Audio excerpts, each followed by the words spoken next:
Have you ever wondered what happens to your money when you deposit it in the bank? They don't keep it in a vault waiting for you to return. The truth is, the banking system works like a massive network that moves your money even while you sleep. When you leave your paycheck in a bank account, the bank doesn't keep it still. It uses it, lends it, invests it. But then, how can they give you your money anytime? The key lies in a concept called fractional reserve banking. Banks are only required to keep a fraction of your money.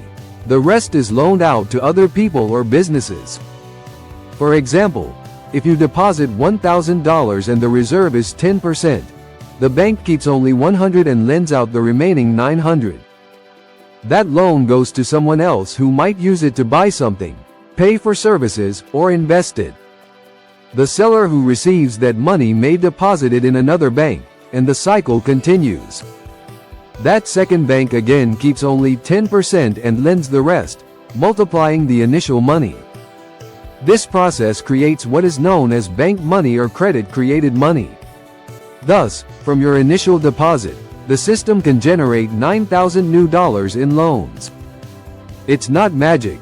It's math and trust that people won't withdraw all their money at once. The banking system relies on most customers keeping their money in the bank. That's why, when panic hits and everyone wants to withdraw, a banking crisis occurs. This is known as a bank run, and it can collapse a financial institution. To prevent this, regulations, insurance, and central banks oversee the entire system.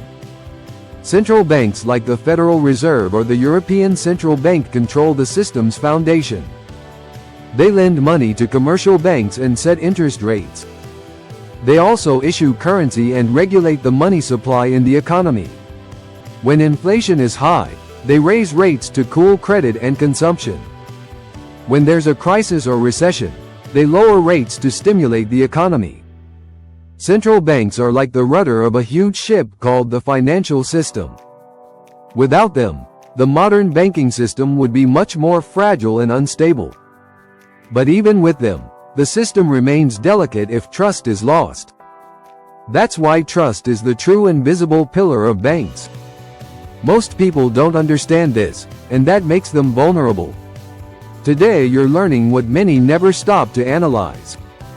Understanding this prepares you to use the system to your advantage, not be used by it. And there's still much more to uncover about how banks really make money.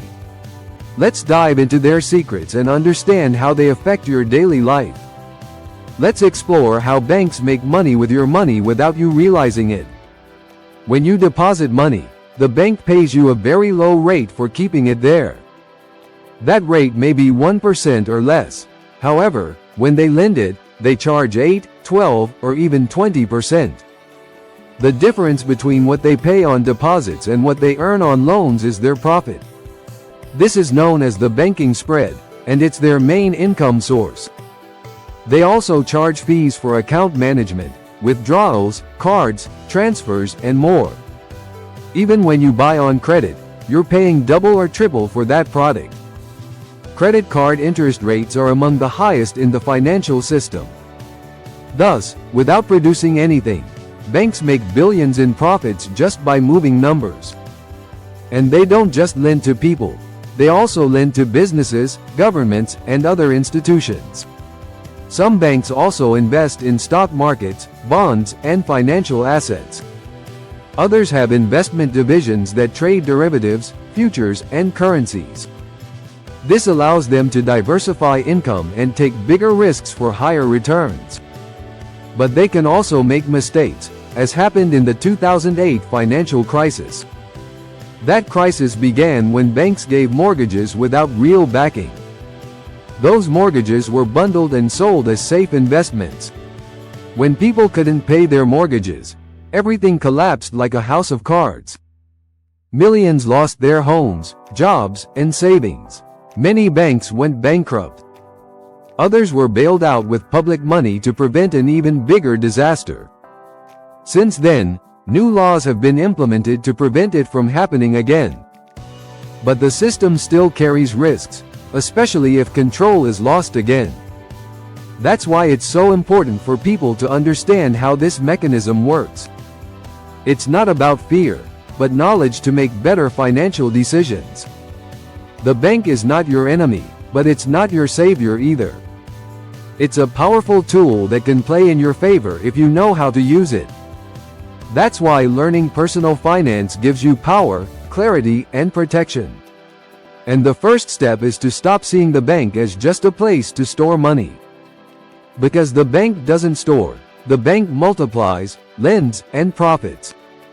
Doesn't it seem fair to learn how to be on the winning side of that game? Knowing this changes how you view money and the power you have over it. Many believe that having money in the bank equals total safety, but that's not always true. When money loses value due to inflation, your savings are affected too. If your account gives 1% annually but inflation is 5%, you're losing purchasing power. That's why saving is good, but investing is necessary to protect and grow your money. The banking system is just one part of the financial ecosystem you navigate. Banks also create investment products like funds, promissory notes, or insurance. But many of these products also have costs and limited returns. That's why not all bank instruments are right for you if your goal is to build wealth. Also, some banks rely so heavily on fees that they design products to benefit themselves, not you. Learning to read the fine print is part of becoming a smart financial consumer. Banks are not bad, they simply follow the rules of the capitalist game. And you can learn to play that game without being tricked or manipulated. When you open an account, you're starting a business relationship, not doing charity. You give them capital, they use it, multiply it, make it work. That's why you should also make your money work for you, not just for the bank. Did you know there are accounts with higher yields than traditional ones? Or that you can use specific savings accounts to deduct taxes or invest from there? The system has many doors, but only those who know how to search can open them. And that knowledge isn't taught in school or most universities. Because it's inconvenient to have a financially educated population. A population that saves, invests, and demands transparency puts pressure on the system. But you can be part of that small percentage that knows what's going on. And that advantage can completely change your relationship with money and banks. Money has rules, but it's not about luck, it's about information. Each concept you understand today is a tool to make better decisions. Remember this every time you sign a contract, use your card, or hire a banking service. You're in a game where every decision adds or subtracts from your financial future. And the best part is that it's never too late to learn and take control of your finances. The bank already plays its part, now it's your turn to play yours wisely. This knowledge can make the difference between surviving and thriving. Now that you understand how the system works, it's time to apply that knowledge daily. Before opening an account, compare fees, rates, and actual benefits.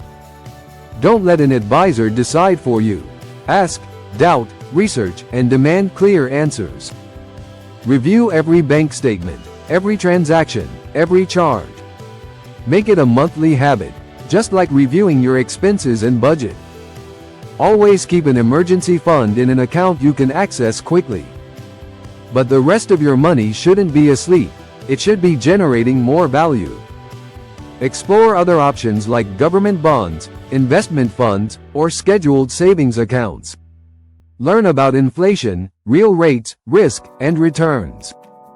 You don't need to be an expert, but you do need to be responsible with your choices. Financial knowledge gives you autonomy and peace of mind. Don't rely on just one bank, diversify and negotiate your conditions. Banks compete with each other, and you can use that to your advantage.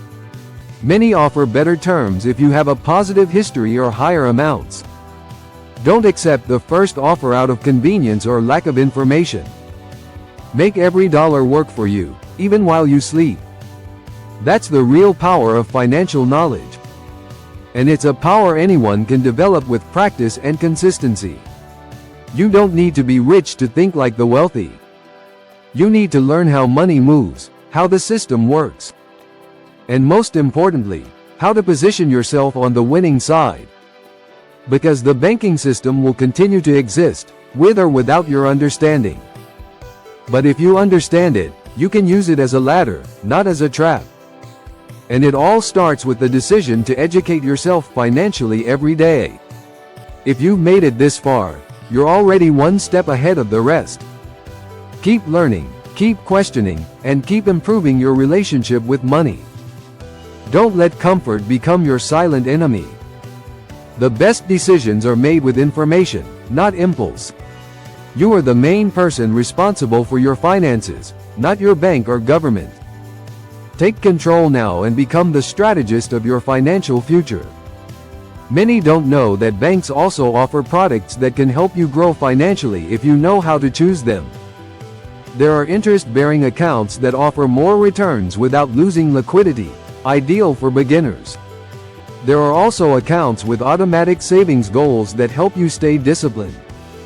Some banks offer short-term, low-risk investments like promissory notes or certificates. However, each product should be analyzed according to your goals, timelines, and risk tolerance. Never invest in something you don't fully understand, even if it's from a well-known bank. A bank's name doesn't guarantee a product is right for you. That's why it's key to understand profitability, term, risk, and liquidity. Bank advisors often have sales targets and don't always prioritize your benefit. You are the one who must control your financial decisions, not others. Learn to ask the right questions before signing any contract. Don't be impressed by technical terms. Demand simple and clear explanations. Use investment simulators and compare among different institutions. Always check if your investments are protected by any insurance or guarantee fund. Many countries have systems that protect your money up to a certain limit if a bank fails. But that backing has limits and doesn't cover all products, only regulated ones. So don't put all your savings in one bank or one type of product. Diversification is your best ally to protect your wealth. If one part fails, the others can support you. That's the logic of a smart investor. The bank can be a great ally, but you must lead your financial strategy. It's not about mistrust, but about verifying, understanding, and making informed choices. Many financial mistakes come from blindly trusting others' recommendations. Educating yourself is the best shield against misinformation, abuse, and bad decisions. Your financial future depends more on what you know than on how much you earn today. And the more you understand how the banking system works, the more opportunities you'll see. Don't settle for the basics. Dig deeper. Ask, learn a little every day. Banks are changing, and you can evolve with them too. Financial education is not a trend. It's a necessity in the modern world. And if you've made it this far, you're already investing in the most valuable asset, your mind. Don't let your money work only for others. Make it work with you, and for your freedom. Today, digital banks are revolutionizing the way we manage money. Fintechs have emerged to offer simpler, faster products with fewer fees. Some allow you to open accounts in minutes from your phone and offer higher returns. The traditional banking system is being challenged by these new technological solutions. But that doesn't mean all of them are safe or convenient. They need to be analyzed carefully. Before using any financial app, check if it's regulated in your country. Read real reviews. Verify if they offer legal protection or deposit insurance. Opportunities are great, but so are risks if you don't know what you're doing. Easy access to money can help you, but also tempt you to spend uncontrollably. That's why, even with technology, education remains the foundation of everything. The future of banking will be hybrid, digital, personalized, and more competitive. And you, as an informed user, can demand more and get better benefits. Banks that don't adapt will disappear, and uninformed clients will lose more. So having an app is not enough. You need judgment and knowledge. Money will keep changing, but the principles for managing it wisely will not. Save with purpose, invest with vision, and spend with intelligence. Choose banks or platforms that add value, not those that quietly take it away. Technology can give you speed, but you must steer in the right direction. Don't get carried away by the excitement of quick promises. Verify everything. Many lose money by trusting a pretty interface over real data. Always compare fees, terms, rates, conditions, and customer service. Be clear about what you expect from your bank or financial app before opening an account. You don't need many options, just the right ones for your situation. Less is more when your decisions are clear, informed, and aligned with your goals. You are not just another customer. You are a decision maker with power in every click. Every dollar you move is a vote in the economic system you are building. And if you improve your decisions, you improve both your present and future finances. The digital era won't make you rich, but used well, it can accelerate your path. You choose whether to use the system or be used by it. That depends only on you. Banks exist because there's a need for intermediation, but that doesn't make them indispensable. If you know how money works, you can use tools beyond traditional banks. Knowledge is what transforms your relationship with money, not the bank itself. Some people live in debt to banks due to lack of financial education.